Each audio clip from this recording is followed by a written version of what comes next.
దేవీ నవరాత్రుల్లో ఈరోజు అయితే 11వ రోజండి. అలంకారం వచ్చేసి శ్రీ మహిషాసుర మర్దిని దేవి. నేనైతే అమ్మవారికి నైవేద్యంగా అల్లం గారెలు చేసి పెడదాం అనుకున్నాను. ముందు రోజు అయితే పప్పు నానబెట్టుకొని ఉంచుకున్నా అండి. 2 కప్పుల మినపప్పు అయితే వేసుకున్నాను.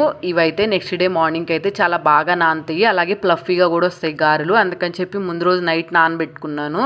మనం గారెల పిండి వేసుకునే ముందు మినపప్పును అయితే జల్లెల్లో వేసుకొని పక్కన పెట్టేసేసుకోవాలి. కొంచెం నీళ్లు ఒడుస్తాయి, అప్పుడు జావగా అవ్వకుండా గారెలు అయితే చాలా పర్ఫెక్ట్ గా వస్తాయి. మిక్సీ జార్ తీసుకొని అందులోకి ఒక 5 పచ్చిమిర్చి అలాగే కొంచెం అల్లం ముక్క వేసుకొని బరకగా అయితే గ్రైండ్ చేసుకొని గిన్నెలో వేసుకొని పక్కన పెట్టేసుకున్నాను.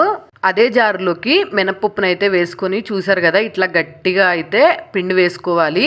మనం వేసుకున్న పిండిని గిన్నెలోకి అయితే వేసుకొని అందులోకి టేస్ట్ కి సరిపడినంత సాల్ట్ అలాగే కొంచెం జీలకర్ర వేసుకొని బాగా ట్యాప్ చేస్తూ కలుపుకున్నాం అనుకోండి, గారెలు చాలా పర్ఫెక్ట్ గా వస్తాయి. అలాగే మనం నూనెలో వేయంగానే వెంటనే పైకి తేలుతాయి, ప్లఫీగా ఉంటాయి గారెలు. ఒకసారి ఈ విధంగా ట్రై చేయండి. అచ్చము మనం గ్రైండర్ లో రుబ్బినట్టు అయితే వస్తాయి. ట్రై చేయండి. నచ్చితే వెంటనే సబ్స్క్రైబ్ చేసేసుకోండి.